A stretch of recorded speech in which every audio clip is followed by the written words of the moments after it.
இடத்துல எனது சார்பாக சிறிய வாழ்க்கை என்றார்.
உன்னை பற்றி விவரங்களை தெரிந்திருந்தாலும் விடும். உனக்கு நாவல் இருந்து ஒரு சில விவரங்களை கேட்கலாம். கேட்டால் தகுந்த விவரம் கேளுங்கள் கிடைக்கப்படும், தட்டுங்கள் திறக்கப்படும். கேட்க வேண்டிய இடத்துல கிடைக்க வேண்டிய இடத்துல கேட்டாலும் கிடைக்கும். தட்ட வேண்டிய இடத்துல என்னங்க கட்டது கைமணளவு கண்ணாதது உலகளவு. ஆமா, குற்ற கலை உடனே ஓதுகிறார். கட்டது கைமணளவு கண்ணாதது உலகளவு. உலகத்துல யாருமே பெரிய எல்லாம் தெரிந்த விவரம் இல்லை. எல்லாம் தெரியாது, எதுவுமே தெரியாதவங்க விவரமே இல்லை. ஆமா, கல்வி கரை இல்லை. கல்விக்கு கரை இல்லை. கலைவாணி தாங்கி இன்னும் கல்வி கற்றுக்கொண்டே இருக்கலாம். அதுக்கு கரைன்னு ஒண்ணு வச்சு முடிவுங்கிறது கிடையாது. கிடையாது. ஞானத்துடைய அறிவு, அறிவுடைய முதிர்ச்சி ஞானம். அப்படியா? இப்ப நான் பேசுனதுனால நீங்க பேசுறீங்க. கேளுங்கள் தரப்படும். கிடைக்க வேண்டிய இடத்துல கேளுங்கள் தரப்படும், தட்டுங்கள் திறக்கப்படும் அப்படின்னு சொன்னா கேட்கிற இடமெல்லாம் கிடைக்கணும். அப்ப இந்த வார்த்தை தவறுதானே? பாவ போறது 18 நாட்கள் நடந்தது. 18 நாட்கள் கரெக்டா வச்சிருக்கேன். அதுல ஒரு நாள் அபிமன்யுன்னு ஒரு அபிமன்யு யாரு? அர்ஜுனுடைய பிள்ளை. அர்ஜுனனுக்கு சுபத்திரைக்கும் பிறந்த பிள்ளை. இந்த அபிமன்யு பத்மவியூகம்னு ஒரு வியூகத்தை அமைச்சாங்க பாரதத்துல. பத்மவியூகத்தை அமைத்து பத்மவியூகத்துக்குள்ள போக தெரியுமா, போக முடிஞ்சவன் யாரா அப்படின்னு பாக்காங்க. அர்ஜுனன் தான் போக முடியும். அர்ஜுனனை திசை மாற்றி வேறு கொண்டு போயிட்டாங்க. அப்ப பத்மவியூகத்துக்குள்ள போக தெரிஞ்சவன் ஒருத்தர் மட்டும்தான். போக தெரியும், ஆனா திரும்பி வெளியில வர தெரியாது. அப்ப என்ன முடிவு பண்றாங்கன்னா, பத்ம வியூகத்துக்குள்ள நான் முதல்ல வியூகத்தை உடைச்சு உள்ள போயிடுறேன், என்னை பின்தொடர்ந்து இருக்கக்கூடிய அனைவரும் வந்து சொல்றாங்க. ஆனால் என்ன பண்ணாங்க, பத்ம வியூகத்தை உடைச்சு அபிமன்யு உள்ள போகும் பொழுது அங்க ஒருத்தர் இருந்தாமா, யார அப்படின்னா அவன் பேர் தான் ஜெயத்ரதன், விருத்தச்சத்திரனுடைய பிள்ளை. இந்த ஜெயத்ரதன் என்ன பண்றான், பாண்டவர்களுடைய அனைத்து சேவைகளையும் அவன் ஒருத்தனாவே நின்று தடுத்து நிறுத்திடுறான். அபிமன்யு உள்ள போயிட்டான். போயாச்சு. உள்ள போய் வர தெரியாது இல்ல, நடந்து போறியா? சரி சரி சரி. உள்ள போயிட்டான். உள்ள ஆனா திரும்பி வெளியில வர தெரியல, முடியாது. பின்னாடி அவருடைய வீரர்கள் உள்ளேயே சேர்ந்து போயிருந்தாங்கன்னா அன்றைக்கு அழிவு கௌரவர்களுக்கு அந்த பத்மவியூகத்தை உடைத்த பெருமை சேர்ந்திருக்கணும். ஆனா உள்ள போய் மாட்டிக்கிட்டான். மாட்டிக்கிட்டவன்ட்ட போய் அங்க போய் கர்ணன் இருந்தா கர்ணன்ட்ட போய் கேட்கிறான், இந்த உலகிலே ஆகச்சிறந்த வல்லன் கர்ணன். கர்ணன்ட்ட போய் கேட்டான், ஒரு ஆயுதம் கொடுறான். கேட்டா கொடுக்கல. எதை கேட்டாலும் கொடுக்கல. வாரி வாரி வழங்கக்கூடிய வள்ளல் அப்படின்னா கர்ணனை தான் சொல்லுவாங்க. உடம்பையே காக்கக்கூடியது கலசம். அப்ப இந்த கலசம் இருந்தா உன்னை எவராலும் அழிக்க முடியாது அப்படின்னு அசரீரியா சூரிய கடவுள் சொல்றாரு கர்ணன்ட்ட. ஆனாலும் வந்து கேட்டவன் கொடை கேட்கின்ற பொழுது அதை நான் கொடுக்க மறுப்பது என்பது கிடையாது. அப்படிங்கும் பொழுது இந்த கர்ண பண்ணாத ஒரு தியானம் கேட்டும் கொடுக்காது எதுனா பாரத போர்ல கேட்டு கொடுக்கல. 13வது நாள் போர்ல கேட்டும் கொடுக்கல. அபிமன்யை காப்பாற்ற முடியல. அபிமன்யை காப்பாற்ற முடியலையே அப்படின்னா செஞ்சோட்டு கடன் தீர்க்க சேராவிடம் சேர்ந்து நெஞ்சத்தில் விழுந்தது. அப்ப செஞ்சோட்டு கடன் தீர்க்க வேண்டும் என்பதற்காக துரியோதனன் பார்த்த ஒரு பார்வை, நம்முடைய நண்பன் தன்னை யாரும் இல்லாத நீ ஒரு அனாதரான அவ்வளவு பேர் அங்கே கூடியிருக்கக்கூடிய எல்லோரும் பேசுகின்ற பொழுது என்னை ஒரு அங்கதேசத்துடைய மன்னனாக முடிசூட்டியவன் துரியோதனன். அந்த துரியோதனனுக்கு என் நிலையிலும் ஒரு வாக்கு கொடுக்குறான். போர்க்களத்துல என் உயிர் போனதுக்கு அப்புறம் தான் உன் உயிர் வரும். அப்ப என் உயிர் போகாத வரையும் உன்னுடைய உயிர் போகாதுன்னு வாக்கு கொடுக்குறான் இல்லையா? பல அஸ்திரம் இருந்துச்சு. இங்க பாருங்க, கர்ணன்ட்ட ஒரு அஸ்திரம் இருந்துச்சுமா. என்ன அஸ்திரம்னா அது பேரு நாகாஸ்திரம். இந்த பாசுபத அஸ்திரம் கேட்டாங்கல்ல, பாசுபத அஸ்திரம் தனக்கிட்ட வேணும்ன்றதுக்காக அர்ஜுனன் தவம் பண்ணா சிவபெருமானை வேண்டி. அர்ஜுனன் தவம் பண்ணி பாசுபத அஸ்திரத்தை வாங்கினான். ஆனா கர்ணன் இருந்த நாகாஸ்திரம் அது தானாகவே கர்ணன் போய் செஞ்சுச்சு. ஏன் அப்படின்னா ஒரு காரணம் எங்க கிடைச்சது. ஏன் அந்த நாகாஸ்திரம் அர்ஜுனனை பழி வாங்க வேண்டும் என்பதற்காக கர்ணன் போச்சு. யார பழி வாங்குவதற்காக? கர்ணன் அர்ஜுனனை பழி வாங்க வேண்டும் என்பதற்காக அக்னி தேவனுடைய வேண்டுதலை கேட்டு காண்டவ வளத்தை எரித்து கொடுக்கிறாரு. இந்த காண்டவ வளத்தை எரித்ததுனால அங்கே இருந்த பாம்பு எல்லாமே அழிச்சு தன்னுடைய குட்டிகள்லாம் இறந்து வச்சு இவனை எப்படியாவது அடிக்கணும்னு சொல்லி இது அஸ்திரமாக கர்ணன் போய் தஞ்சம். அர்ஜுனன் ஒரு நாள் போர் வரும். அந்த போர்ல கர்ணனுக்கு சரியான நிகரான எதிரியாக அர்ஜுனன் தான் இருப்பான். இவங்க 2 பேருக்கு சண்டை வரும். இந்த நாகாஸ்திரமா நம்ம போய் இருந்தோம்னா கட்டாயம் அர்ஜுனுடைய உயிரை எடுத்து விட முடியும் என்பதற்காக போய் தஞ்சம் கொண்டு. அப்படி தஞ்சம் கொண்டு இருக்கின்ற பொழுது அப்பதான் வந்து கேட்டா குந்தி தேவி, நாகாஸ்திரத்தை ஒரு முறைக்கு மேல் மறுமுறை அர்ஜுனன் மேல நீ பிரயோகப்படுத்த கூடாது அப்படின்னு சத்தியம் வாங்கிட்டான். தாய் வாங்கிக்கிட்டான். கேட்டு மாறி மாறி வழங்கக்கூடிய வள்ளல் கர்ணன் கேட்டும் வந்து கொடுக்கல அப்படின்னா ஆயுதத்தை கொடுக்கல. இந்த கர்ணன் வந்து அபிமன்யுவும் 18 நாள் போர் நடந்தது பாரத போர். இந்த 18 நாள் போர்ல 13ஆம் நாள் தான் அபிமன்யுவை கொல்றாங்க. அப்ப ஆயுதம் கேட்டு கொடுக்கல. இந்த எத்தனாவது நாள் போர்ல மாசு பதக்கனை அர்ஜுனன் அம்பு எய்தார் அப்படின்னு கேள்வி கேட்டிருக்காங்க. 14 என்ன கேட்டாரு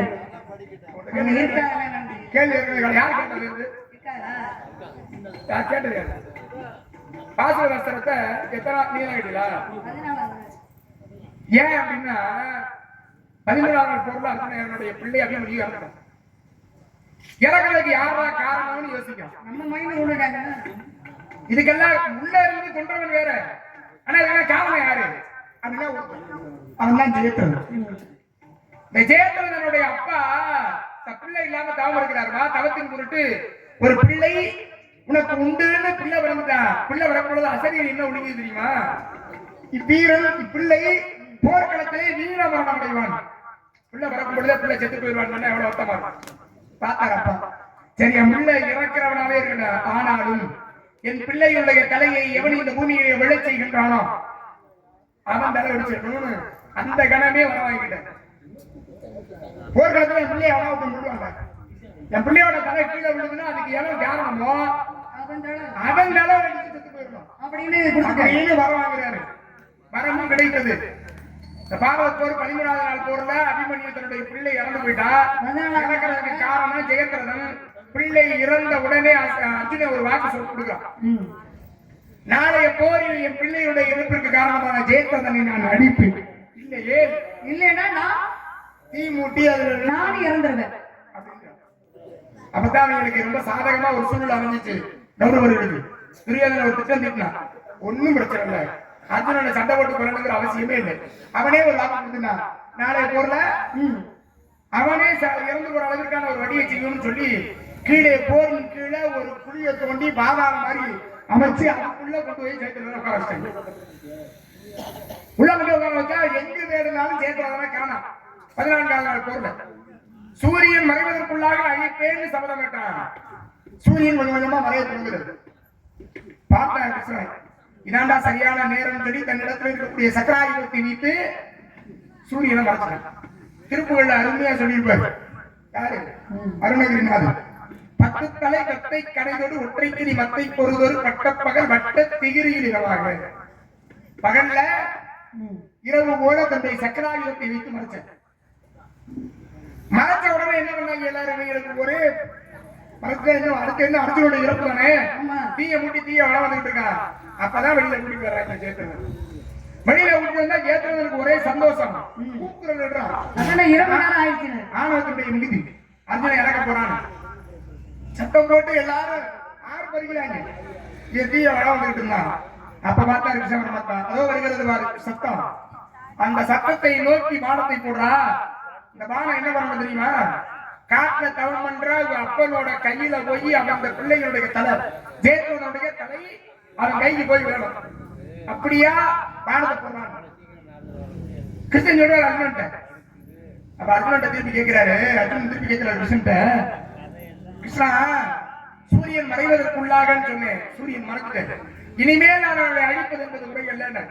இப்பதான் மறுபடியும் திரும்பி சொல்றாரு, அதெல்லாம் கிடையாதுப்பா, என்னுடைய சக்கராயுதத்தை கொண்டு நான் சூரியனை மறைத்து வைத்திருக்கிறேன் அப்படின்னு போடுறா பானத்தை அப்படின்னு கொஞ்சம் விளக்கினார்ல. போட்டா பானத்தை. பானை என்ன பண்ணிச்சு, காட்டுல தவம் பண்ற அப்ப விருத்தச்சத்தினுடைய கையிலே கொண்டு ஜெயத்ரதனுடைய தலையை வச்சிருச்சு. அப்ப கையில ஏதோ கீழே கையில வந்து விழுதேன்னு கீழே போட்டாங்க. வாங்கிய வரத்தின்படி அவன் தலையை வெடிச்சிருக்கான். பிள்ளையும் செத்துட்டான், அப்பன் செத்துட்டான். இந்த பிள்ளையுடைய தலை எவன் பூமியை விளைச்சிருந்தானோ அவன் தலை வெடிச்சிருந்த கீழே ஓட்டவன் அப்பன் செத்து. இது பாரதம். மகாபாரதத்துல கர்ணனாகப்பட்டவன் என்ன சொன்னா, நண்பா என்னோட உயிர். கர்ணன் நல்லவனா கிடையாது. கர்ணன் வந்து நல்லவன் தான். கர்ணன் நல்லவனா ஏன் கிருஷ்ணன் கர்ணனை கொண்டான்? காரணம் இருக்குல்ல. என்ன காரணம்? ஏன்னா கர்ணனை கொள்வது அர்ஜுனன் தான் கொள்ளணும். சும்மா அரையும் முறையுமா படிச்சுட்டு பேசிட்டு அரையும் முறையில் நீங்க சொல்லக்கூடாது. கேட்கிற கேள்வி புரியுது. கேளுங்க. கர்ணன் நல்லவனா ஏன் கர்ணனை கொல்றதுக்கு அவளை முனைப்பா கிருஷ்ண பரமாத்மா இருந்தான். இந்தியை விட்டு போய் வரவாங்கிட்டு சொல்றான், பாண்டவர்கள் அர்ஜுனனை தவிர வேற யாரையும் நீ கொல்லக்கூடாதுன்னு எத்தனையோ முறை. நீங்க வந்ததுல நீங்க தான பேசிருக்கீங்க. உங்களுக்கு தான இருக்கா? நான் வந்ததுல நீங்க என்ன தூக்கி வீசிட்டு வந்துருங்க அந்த பக்கம். என்ன சொல்றேன்னு கேட்டு பேசுமா. நீங்க கர்ணன் நல்லவளா கெட்டவளான்னு கேட்டீங்க. மாதிரி பேச கூடாது. யாருங்க? என்ன பத்தி உங்களுக்கு தெரியாது. தூக்கி விட்டு வீசிட்டியா? யாருங்க? நீங்க பேசக்கூடிய வார்த்தை ஆத்தாடி காப்படி வழக்கமா இருக்கு. நெட்டே அளவனால குட்டே அளவு கொண்டு இருக்காரு. என்னங்க? நல்லா ஒரு விஷயத்தை முதல்ல கவனிக்கணும். அதுதான் அறிவாளிக்கு அழகு. நல்லவன்னா நல்லவனை கொள்ள குந்தியை விட்டு குந்தியை அனுப்பிச்சு வச்சாரு. குந்தியை அனுப்பிச்சு வச்சு கொல்லக்கூடாதுன்னு பாண்டவர்களை வேற யாரையும் விடக்கூடாது. பலமுறை நகுலனை சகாதேவனை இவர்களை கொல்லக்கூடிய சூழ்நிலை கண்ணனுக்கு ஏற்பட்டது. ஆனாலும் கொல்லல. ஏன் குந்தி வந்து வரவாங்க? ஒரு முறைக்கு மறுமுறை நாகாசுரத்தை பிரயோகப்படுத்தக்கூடாதுன்னு வரவாங்க. அர்ஜுனனை தவிர வேற யாரையும் கொல்லக்கூடாது. இதெல்லாம் இப்ப இதற்கெல்லாம் காரணம் யாரு? கிருஷ்ணன் தானே காரணம். அம்மா அவர் இல்லன்னா மாண்டவர்கள் வந்து வெற்றி பெற காரணம் இல்ல. அப்ப கர்ணன் நல்லவனா, நல்லவனான கர்ணனை அழிப்பதற்கு ஏன் கிருஷ்ணன் அவளை முனைப்பா செயல்படுறான்? நீங்க சொன்னீங்க கர்ணன் நல்லவன் தான், ஏன் கொள்ளணும்? மாதா பிதா குரு தெய்வம். ஒரு மனிதனுக்கு ஒண்ணு மாதா இருக்கணும், இல்ல தெய்வம் துணை இருக்கணும், இல்ல ஒரு குருநாதர் துணை இருக்கணும், இல்ல யாரோட துணை வாட்சி இருக்கணும். ஆனா யாரு துணையும் இல்லாமல் வாழ்ந்தவன் யாருன்னா கர்ணன் மட்டும்தான். முதல்ல வந்து அர்ஜுனன் தான் வெள்ளிக்கு சிறந்த வீராளி அப்படின்னு யாரு சொன்னது? அது என்ன தெரியலன்னு இருங்க. நான் பேசப்படுத்துக்கிறேன், நீங்க பேசுங்க. நான் பேச நீங்க பேசுங்க, நான் பேசுறேன். பேசாம இருக்கு. அர்ஜுனன் தான் வீழ்வித்தையில சிறந்தவன் அப்படின்னு எல்லாருமே சொன்னாங்க. அப்பதான் கர்ணன் என்ன சொன்ன, நானும் ஒரு வீராளிதான் அப்படின்னு எந்திரிச்சு நின்றா. நானும் ஒரு வீரன் அப்படின்னு சொன்னான். ஆனா ஏத்துக்க முடியல. அப்பதான் பாண்டவர்களே எதிர்த்து நான் ஒரு வீரன் அப்படின்னா, அப்ப அன்றைக்கு தான் வந்து யாரு துணை கொடுத்தது? தன்னோட நாட்டையே எழுதி வச்சு மன்னனாக காத்தினா யாரு? துரியோதனன். அப்ப துரியோதனன் அன்றைக்கு வந்த தாய் யாருன்னு தெரியாது, தகப்பன் யாருன்னே தெரியாது. நீ எப்படி ஒரு வீரனா இந்த இடத்துல ஏத்துக்க முடியும் அப்படின்னு எல்லா பேருமே சபையில கர்ணனை கேட்டாங்க. தலை குனிஞ்சிருந்தா. அந்த இடத்துல காப்பாத்தினது யாரு? துரியோதனன் மட்டும்தான். அந்த துரியோதனனை காப்பாத்தின அன்னைக்கு வந்து நான் தலை குடிஞ்சு நிக்கிறப்ப தாய் காப்பாத்தல, அப்ப நண்பன் தான் காப்பாத்தணும். அதே நேரத்துல நண்பன் காப்பாத்தல, நண்பன் உயிரை காப்பாத்துறதுக்காக செஞ்சோட்டை கடந்திருக்க தீராத அப்ப துரியோதனுக்காக நான் பாடுறான். அப்ப அதுதான் காரணம். இதெல்லாம் முன்னாடியே சொல்லிட்டேன்ல. அப்ப இரண்டாவது இருங்க, நான் யாரா நீ ஊரே பார்த்து அனாதன் பேசும்பொழுது என்னை அங்கதேசத்தினுடைய மன்னனாக முடிசூட்டி அழகு பார்த்தவன். அதனால அவனை விட உலகில் எனக்கு எதுவும் பேச. அப்ப நண்பனுக்காக அவன் காத்திருந்தான். அதே நேரத்துல இந்திரன் வந்து தன்னோட என்ன கேள்வி கேட்டேன்? கேள்வி என்ன கேட்டேன்? எல்லாரும் கேட்கறீங்க, கவனிக்கிறீங்களா? நான் என்ன கேட்டேன்? கேள்வி மாட்டேன். நல்லவனா கெட்டவனா அப்படின்னு. கர்ணே நல்லவன். நல்லவன் தான். நல்லவனான கர்ணனை ஏன் அர்ஜுனனும் கிருஷ்ணனும் சேர்ந்து கொண்டாங்க? ஒரு வீரனுக்கு அழகு எதிர் நின்று சண்டை போடலாம், அதே நேரத்துல மறந்திருந்து பானம் இருக்கவும் கூடாது. அதே நேரத்துல ஒரு போர்க்களத்தில் எந்த ஆயுதமே இல்லாம போர் தொடுக்க கூடாது. ஆயுதமே இல்லாம அர்ஜுனனும் கிருஷ்ணனும் கொண்டவங்க கர்ணனை மட்டும்தான். கர்ணன் எந்த ஆயுதமே கிடையாது. அப்ப யாரு வந்து தேரோட்டியா இருந்தது? சல்லியன் என்று சொல்லக்கூடியவன் கர்ணனுக்கு தேரோட்டியா இருந்தான். ஒரு முறைக்கு மேல மறுமுறை அர்ஜுனனை நாகாசுரத்தில் ஏழக்கூடாதுன்னு சொல்லி கேள்வி. என்ன சொல்றீங்க? கர்ணன் கவசம் சொல்றாரா? ஆமா, கவசம் கொண்டு பிறந்தாரு. ஏன் மத்தவெல்லாம் சாதாரணமா பிறக்கும்போது கர்ணன் மட்டும் கவசம் கொண்டு பிறந்தான்? கவசம் கொண்டு தானே பிறகு. இப்ப நீங்க கேக்குறீங்களா? அது சரி, நீங்க என்ன குழப்பமா பாக்குறீங்களோ? கவசம் கொண்டோட பிறகு அர்ஜுனுடைய கவசம் கொண்டு இருந்தா கவசம் நர்மனுக்கு இருந்தா பீமனுக்கு இருந்தா கிடையாது. பாரத போர்ல இருந்த எவனுக்காவது கவசம் இருந்தா பிறக்கும்போது. ஆனா விவரமான ஆளுங்க மட்டும்தான் உங்கள்ட்ட விவரமா பேச முடியும்னு நினைக்கிறேன். யாருக்குமே இல்ல. அப்ப கர்ணனுக்கு மட்டும் ஏன் கவசம் கொண்டா இருக்கணும்? கர்ணனுக்கு மட்டும் ஏன் கவசம் கொண்டா இருக்கணும்? அது முன்புறம் நல்லவனான கர்ணனை ஏன் கிருஷ்ணனும் அர்ஜுனனும் சேர்ந்து கொள்ள நினைக்கிறான்? கர்ணன் வந்து மகாபாரதத்துல நல்லவனா தான் பிறக்கிறான். அதுக்கு முன்னாடி அசுரனாக பிறந்தான். 1000 கவசம் கொண்டோட பிறந்தான். கெட்டிக்காரங்களே எட்டி பிடிச்சு பேச கத்துக்கணும். இல்லங்க, விவரமான ஆளுங்க தான் பேசணும். பக்குவம் யாருக்கு இந்த பக்குவம் பண்றீங்க? பக்குவப்படுத்தணும். ஆத்தாடி சுத்தமான பால் இருக்குல்ல, சுத்தமான பாலை வாங்கி அப்படியே வச்சிருந்தோம். ஒரு குறிப்பிட்ட நேரத்துக்கு மேல என்ன ஆகும் தெரியுமா? கெட்டு போயிடும்.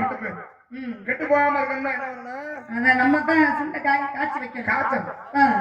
காய்ச்சினாதான் கெட்டு போகாம இருக்கும். இல்லாட்டினா கெட்டு போயிடும். அப்ப கொஞ்சம் காய்ச்சி வச்சா தான் தெரியும். என்னத்தை காய்ச்சி வைக்கிறீங்க? யாரை காய்ச்சி வைக்கிறீங்க? கொஞ்சம் காய்ச்சினாதான் நீங்க கேட்டது நல்லவனா கெட்டவனா? முன்புறப்பல அசுரனாக அந்த 1000 கவசங்களோட பிறந்தான். பேர் என்ன?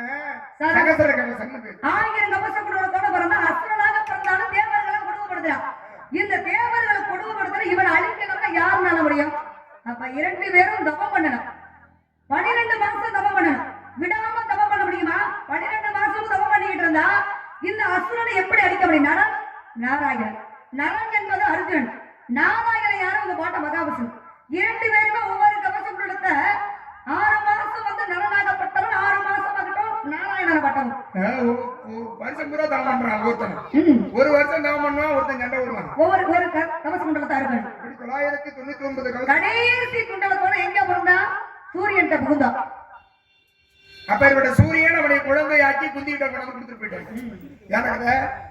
அப்ப அசுரன் தான் கர்ணனுடைய, அதாவது ஒருவருடைய முற்பிறப்பு என்ன, அவன் ஏன் வந்து மறுபடியும் கர்ணன் கையாலையும் அர்ஜுனன் கையாலையும் இறக்கணுன்றதுக்கு அடிப்படை காரணமே அவனுடைய முற்பிறப்பு தான். 999 கவச குண்டலத்தை அறுத்துட்டாங்க. கடைசி ஒரு கவச குண்டல யார் இருக்கணும்? நரன் என்பவன் அர்ஜுனன் தான் வாங்கணும். அப்ப அர்ஜுனனுக்காக கேட்டு போனது யாரு? இந்திரன் கேட்டு போனார். இந்திரன் கேட்டு இந்திரன் வந்து தான் வந்திருக்காரு. தன்னோட தகப்பன் சொன்னார்ல, வந்திருப்பவன் சாதாரணவன் கிடையாது. தன்னோட மயனை காப்பாற்றுறதுக்காக கவச குண்டலத்தை கேட்கிறான்.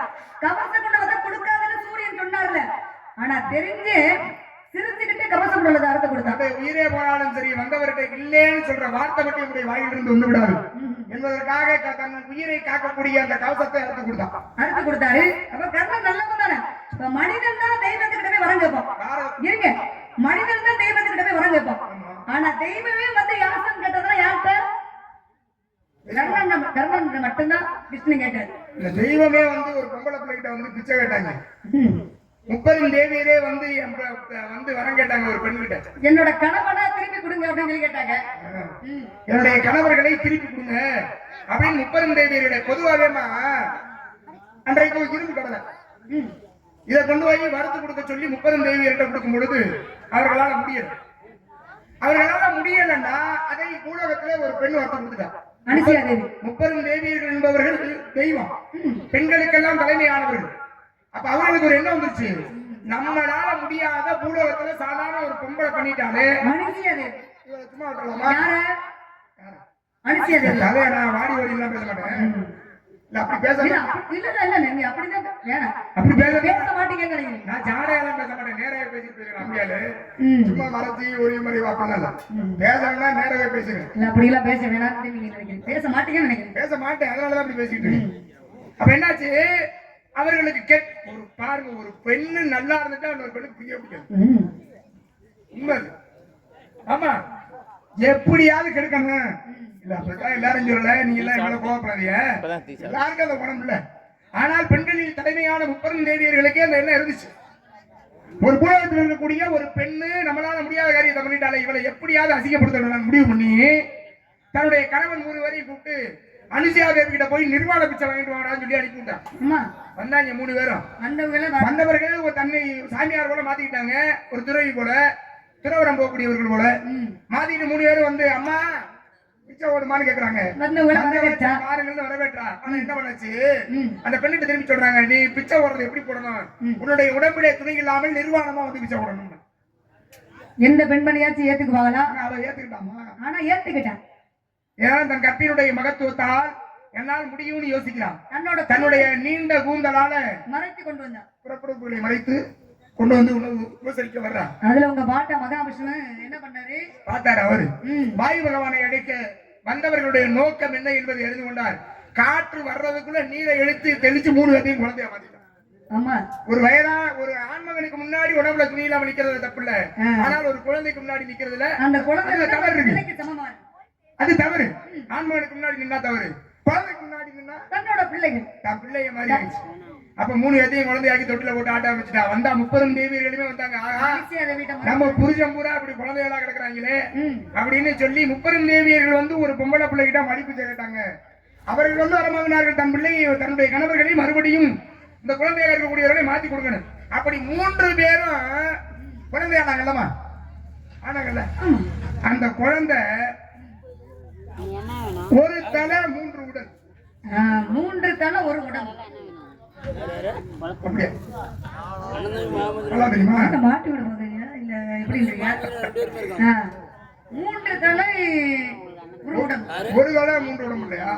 எப்படிங்க மும்மூர்த்திகள் வந்து 3 பேரையும் குழந்தையா மாட்டலாம். தத்தாத்திரையர்ங்கிற தெய்வம். இந்த தத்தாத்திரையர்ங்கிற தெய்வம் இப்ப எங்க இருக்கு? இப்ப எந்த ஊர்ல இருக்கு அப்படின்னு கேட்டிருக்கீங்க. அதுக்கு ஒரு காரணம் இருக்கு. வந்தது வந்து ஒரு விவரம் சொன்னீங்க. அன்றைக்கு வந்து ஒரு சாதாரண மனிதன் வந்து அனுசியா தேவிக்கு நீங்க கொண்டு போய் இரும்பு கடையில கொடுத்தாலும் அனுசியா தேவிக்கு ஒரு சிறப்பு. ஆமா, அதே நேரத்துல என்னால பெருமை அடைந்த பெண்கள் தான் நிறைய, என்னால சிறுமை அடைந்தவர்கள் எவருமே கர்ணண்ட பையன் கிருஷ்ண பையன் என்ன கேட்டாரு? இல்ல கர்ணன் அப்படி இல்லை, நீங்க தான் மகாபாரதத்தை தொட்டு பேசுறீங்க, அதைத்தான் நான் சொல்றேன்.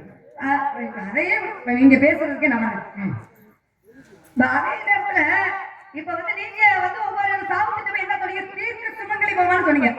தீர்க்க சுமங்கலி பகவான் சொன்னதெல்லாம் அவன் என்ன பண்ணா, தன்னோட ஒரு மனிதன் இறந்ததுக்கு அப்புறம் சொர்க்கத்துக்கோ நரகத்துக்கோ போக முடியும். அப்ப யமதர்மன்டையும் போராடி தன்னோட கணவன் உயிரையும் மீட்டு கொண்டு வந்தா சாஸ்திரி.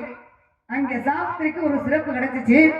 ஆனா நீங்க இந்த இடத்துக்கு வந்திருக்கீங்கன்னா உங்களை வச்சு எனக்கு சிறப்பு கிடைக்கணும் அப்படின்னு நான் நினைக்கிறேன். சரி, நீங்க எல்லாம் கேள்வி கேட்கறீங்க, நடிகர்கிட்ட இந்த பக்கம் வந்தாலே கேள்வி கேட்கறத ஒரு வழக்கமா வச்சுக்கிறீங்க.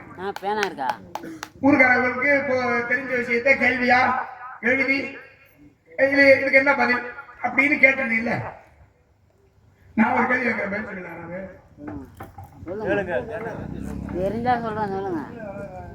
மகாபாரதத்துல ஒரு காடு இருந்துச்சு, ஒரு காடு மனம். அந்த காட்டுக்குள்ள ஒரு ஆண் போனானா பெண்ணா மாறிடும். அப்படி ஒரு வனம் பாரதத்துல இருந்துச்சு, மகாபாரதம். அந்த வனத்துக்கு பேர் தெரியுமாங்க அது? சரி, தெரிஞ்சா சொல்லுங்க. இப்ப நீ எதை பேசுறது? ஒவ்வொரு இடம் போனதுனால ஒவ்வொரு இடம் சிறப்படைஞ்சது. இல்ல தெரியாததான் கேட்கறோம்னா, எத்தனாவது நாள் போர்ல பாசுபதாஸ்திரத்தை அர்ஜுனன் பயன்படுத்தலாம் அப்படின்னு குறிப்பா கேட்க முடியாது. 14வது நாள் தான். இல்ல இல்ல சரி, அப்படிதான் சொல்றேன். நந்தவனம்ல, நந்தவனம் தான் இருக்கு. பொதுவா நந்தவனம்னா நந்தவனம் அப்படின்னு தெரியும். அதனால ஒரு பேர். அதாவது அசோக குதிரை பாரதத்தை முடிஞ்ச பிறகு அஸ்வமேத யாகம் நடத்துறாங்க பாண்டவர்கள். அஸ்வமேத யாகம் நடத்தி அசோக குதிரை முன் ஓட பின்னாடி அர்ஜுனன் தன்னுடைய தளபதிகளோட போயிட்டு குதிரை முன்னாடி ஓடுது. குதிரையை எவன் பிடிச்சு கட்டுறானோ அவனோட சண்டை. அப்படின்னா வீரர்கள் எல்லாம் பின்னாடி போயிட்டே இருப்பாங்கல்ல.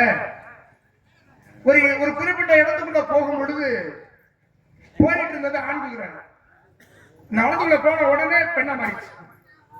பாத்தி அனைவரையும் பாடிட்டான். என்னடா அது சம்பந்தம் இல்லாம போயிட்டு இருந்த குதிரை ஆண் குதிரை ஓடிச்சு, திடீர்னு பெண் குதிரையா மாறிடுச்சு அப்படின்னு சொல்லி அனைவரையுமே நிப்பாட்டி மனத்தை சுத்தி வந்து அந்த பக்கம் வந்தாங்க. வெளியில குதிரை வருது, மறுபடியும் ஆண் குதிரையா. உள்ள போன பெண்ணா மாறிடுச்சு, வெளில வந்தவங்க மறுபடியும் ஆனிச்சு. அப்ப அந்த வனத்துக்குள்ள போனா ஆண்கள் எல்லாம் பெண்களாக மாறிவிடுவாரு. இப்படி சொல்லுவீங்களா? அப்படி அதை கண்டுபிடிச்சாங்க.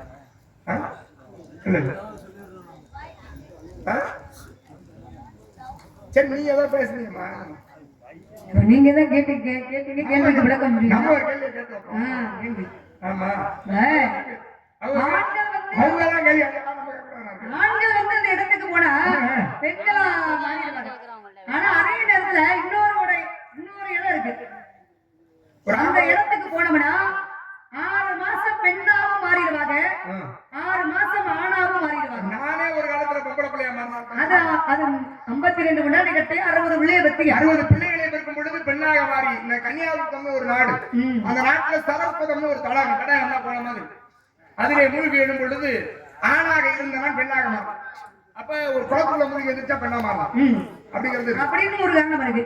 இப்ப ஒரு பெண்ணோட மனசுல எப்போதுமே ரகசியம் தங்காது அப்படிம்பாங்க. இப்ப ஒரு அது யாரு கொடுத்த? அதே மகாபாரதத்துல கொடுத்த சமதான். போர்க்களத்தில் கர்ணனாகப்பட்டவன் இறக்கும் தருவாயில் குந்தி தேவி தன்னோட மகனையும் சொல்லி வடிவில் அழுகிறார். பஞ்சவளர் 5 பேருமே பார்த்தாங்க. தன்னோட தாயான குரல் அழுகிற குரல் கேட்கவே பக்கத்துல போய் பார்த்தா குந்தி தேவி கர்ணனை தன்னோட மடியில் அழுதாளாம். அதான் கர்ணன் கேட்டாரா, நம்மளோட எதிரி கர்ணனை பார்த்து தன்னோட மகனேன்னு சொல்லி அழுகிறீங்களே, இது சரியா? அப்பதான் குந்தி தேவி என்ன சொன்னா, உங்களுக்கு முன்னாடி கர்ணனை பெற்றெடுத்து கர்ணன் உங்களுக்கு 5 பேருக்குமே அண்ணன், உங்களுக்கு மூத்தவன் அப்படின்னு கர்மன்ட்ட சொன்னாராம். அப்ப கர்மன்ட்ட சொன்னோடனே 4 பேருமே மனசு கவலைப்பட்டாங்க. சாஸ்திரத்துல பெரியார் யாரு? சகாதேவன். ஒரு சாஸ்திரத்துல பெரியாரா இருந்து நீயா ஒவ்வொரு இடமா கொண்டு வந்து வைக்கிறமா? ஏன்னா விளக்குன்னு ஒண்ணு இருந்தா தூண்டுகள் ஒண்ணு இருக்கு. உன்னை திருப்பி நான் கேள்வி கேட்கறதுக்கு நீயா ஒரு வழி வகை சொல்றீங்க. கேளுங்க. ஒவ்வொருத்தரும் ஒவ்வொரு வகையில சிறந்தவன். தர்மத்துல சிறந்தவன். தர்மையா தர்மத்துல சிறந்தவன். தர்மத்தில் சிறந்தவன் சொல்றோம். ஏன் சொல்றோம்? தர்மத்தின்படி நடந்தனால தர்மம்னு பேரு. தர்மத்தின்படி மத்தவங்க அதமா நடந்துட்டாங்க. இல்லங்க. இல்ல. தர்மம் மட்டும் ஏன் தர்மம் சொல்றான்? தர்மனுக்கு என்ன பேரு? இன்னொரு பேர் இருக்கு. தர்மன் இயற்பெயர் தர்மன் அல்ல. அவன் தர்ம நெறி தவறாதவன் என்பதனாலதான் தர்மன் பேரு. இன்னொருத்தருக்கு தர்மன் பேர் இருக்குமா? யாரு? தர்மராஜன் ஒருத்தர் பேரு. யாருக்கு தெரியுமா? யமதர்மன் தான் தர்மத்தின்படி நடப்பான். இவன் அவங்கிற பாகுபாடு எதுவுமே கிடையாது. யாரு எவனா இருந்தாலும் சரி, குறிப்பிட்ட நேரத்துல தான் பெரிய வீரன் என்று கண்ணாசன் தான் பெரிய வீரன் அப்படின்னு சொல்லி நாகத்திக் கொள்வோரை எல்லாம் நாள் குறித்து கூட்டி செல்வானவரோட அவன்தான் நாடகத்தை எவ்வளவு பெரிய வீரன் சொல்லிக்கிட்டே இருந்தான அவனுக்கு ஒரு நாளை குறிச்சு வச்சிருப்பாரு. அந்த நாள்ல சரியா வந்து கூட்டிட்டு போயிடுவான் தர்மராஜன். அவன் தான் தர்மன். நம்ம வல்லன்னு சொன்னா கேட்பாரா? முடியாதுல்ல? முடியாது. அப்ப எல்லாரும் தர்மபுரத்தின் முடியாது நடந்தாங்க. ஆனா தர்மனுக்கு மட்டும் என் தர்மன் பேரு எனக்கு முன்னாடி ஒரு பேர் இருந்துச்சு. என்ன பேருனா தர்மனோட பேர் என்ன? யுதிஷ்டிரன். தர்மனுடைய பேர் யுதிஷ்டிரன். மகாபாரதம் இங்க நிறைய மகாபாரதத்தை பேசுறீங்க. அப்ப யுதிஷ்டிரன்ங்கிறது என்னுடைய இயற்பெயர். இப்ப தர்மன் நம்ம சொல்றோம். தர்மத்துல சிறந்தவன் பீமன், மிகப்பெரிய பலசாலி. ஆமா 16,000 யானை பலம் கொண்டவன் பீமன். பீமன் 16,000 யானை பலம் ஒருத்தருக்கு இருந்துச்சுன்னா ம். அது எப்படி இருக்கும்?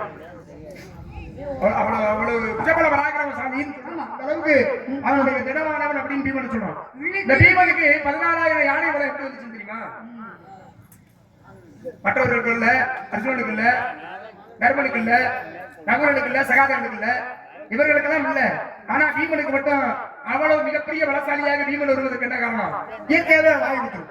வாயு விட்டுறோம்னா கொஞ்சம் பலம் அதிகமா இருக்கும். ஆமா வாயுனுடைய பிள்ளையவன் கொஞ்சம் பலம் அதிகமா சிறு வயதிலேயே இருந்துச்சு.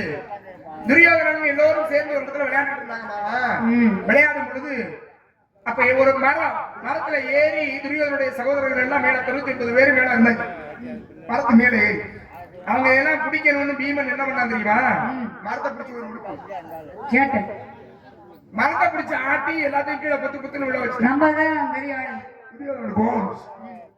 என்னதான் இருந்தாலும் என்னுடைய சகோதரர்களை இவன் இப்படி செய்வது முறை இல்லைன்னு கோபம் வந்தவன் அவனை என்ன பண்ண தெரியுமா? விஷத்தை கொடுத்து கை காலெல்லாம் கட்டி தூக்கி நதியில கொண்டாங்க. யார பீமன் உள்ள போன உடனே கையெல்லாம் கட்டி போட்டாங்கல்ல, உள்ளே பாம்பு நிறைய பீமனை கடிச்சிச்சு. நிறைய பாம்பு கடிச்சிச்சு. இவன் விஷம் குடிச்சுட்டான். அந்த பாம்பு கடிச்சிச்சு. இந்த விஷத்துக்கு அந்த விஷம் முடிஞ்சிச்சு. அப்ப அங்க பாம்புகளுடைய வாசி இருந்துச்சுல, அது அவனை அந்த நாகலோகத்திற்கு கூட்டிட்டு போய் அவர்களிடத்தில் இருந்த அமிர்தத்தை கொடுத்தது பீமனுக்கு. அப்ப பீமன் அதிலே மிகப்பெரிய பலசாலியாக ஆனான். இன்னொரு இடத்துல புருஷாமிருகம்னு ஒரு மிருகம். புருஷாமிருகம்னா இப்ப எது தெரியுமா? நம்ம இந்த கோயில் எல்லாம் பார்த்தோம்னீங்களே, சிங்கம் போல அந்த கோயில் சிற்பத்துல எல்லாம் இருக்கும். சிங்கம் மாதிரி இருக்கும், பின்னாடி வாழ் இருக்கும். ஆனா பெருசா பாக்குறதுக்கு ஏதோ ஒரு பாம்பு மாதிரி இருக்கும். ஆனா முகம் சிங்க முகம் போல இருக்கும். அதான் புருஷாமிருகம்.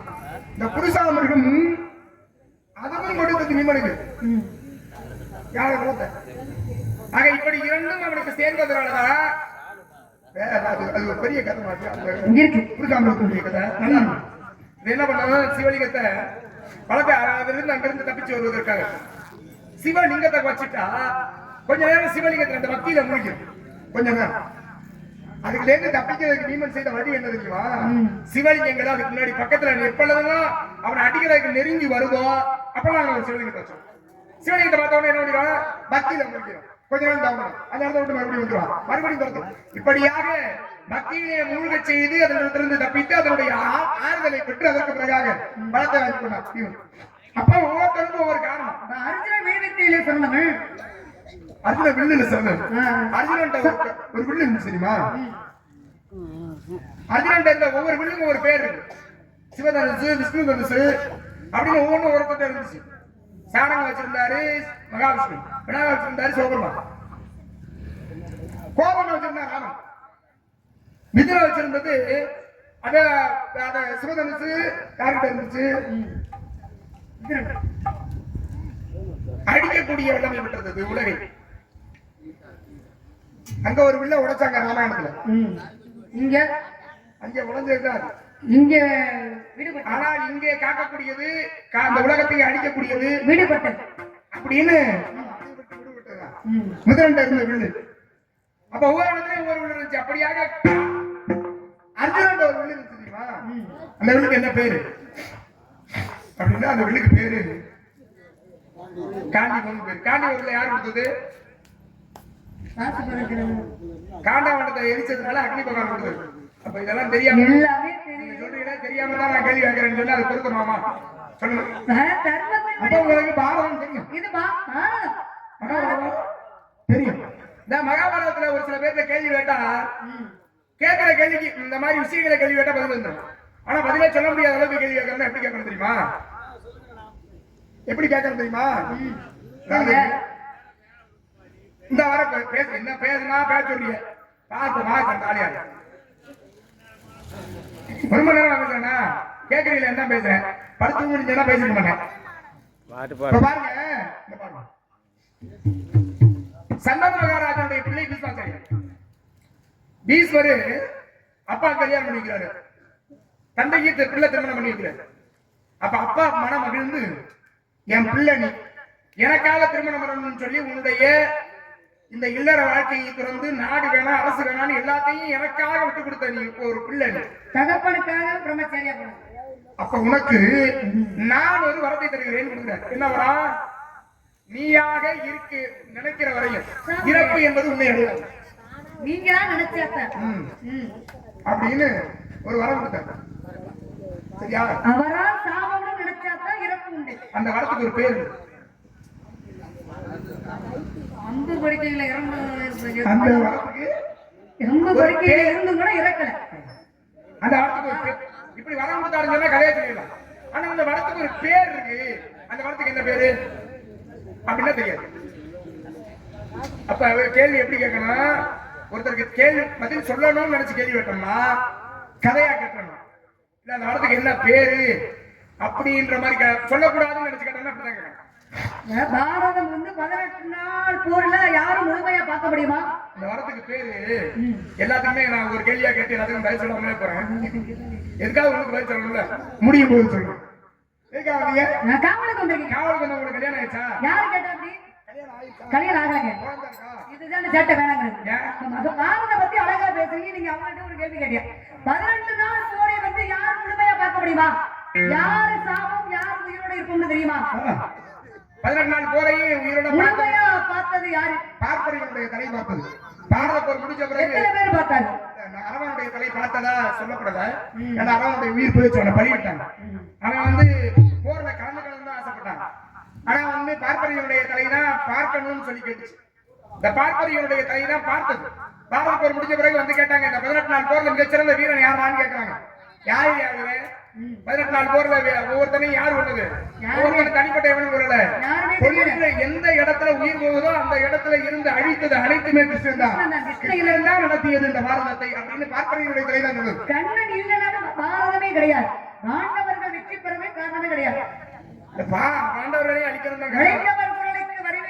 கிருஷ்ண பரமாத்மனுடைய நோக்கம் என்னன்னா பாண்டவர்களை அழிக்கணுங்கிறதா. அதை தெரிந்து கொண்ட சகாதேவன் தான் போரிலே பாண்டவர்களுக்கு எவ்விதமான தீங்கும் ஏற்படக்கூடாதுன்னு வரத்தை கேட்டு வாங்கினால பாண்டவர்களை ஆண்டார் இல்லையா? சரி இதெல்லாம் பேசுவாங்க.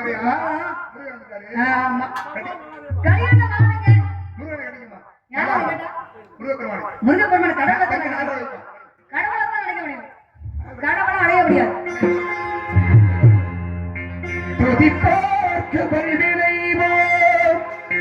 துன்பம்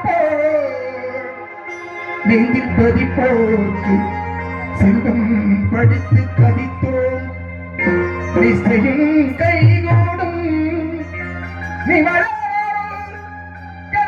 சஷ்டி கவசந்தனை அவரிடத்தில் அவரம் பொருந்த குமரனடி நெஞ்சே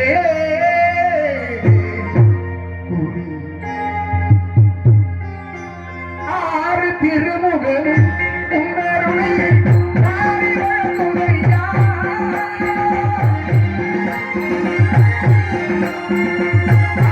திருமுகம் உன்னருளை மாறிவழங்குமையா வீரதிகு போடும் வீரதிகு போடும்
பத்தியா மாப்பிள்ளை இல்ல. நீங்க என்னதான் சொல்லுங்க முருகன் பெருமான ரெண்டாவது ஆளை கல்யாணம் பண்ணிக்க முடியாது. அருகப்பா கண்ணும் இந்த ரசங்களை வளர்த்து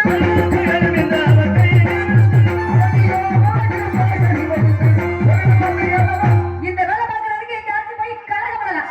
சவுடால போட்டு போச்சு. உங்க செவிடால இருக்கிற ஏழத்தை நான் வச்சது கட்டா.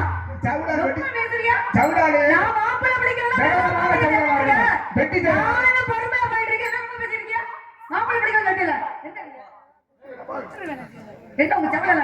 சாமி குட்டி.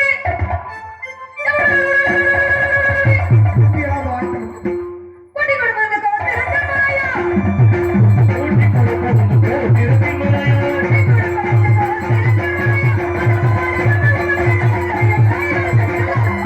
மாப்பிள்ளை பிடிக்கிறதா இல்லடா. கண்டால் கண்டு மகிழ்ந்து ஆமா. என் கண்ணாடி. ஓடி போயிருக்க. ஏமா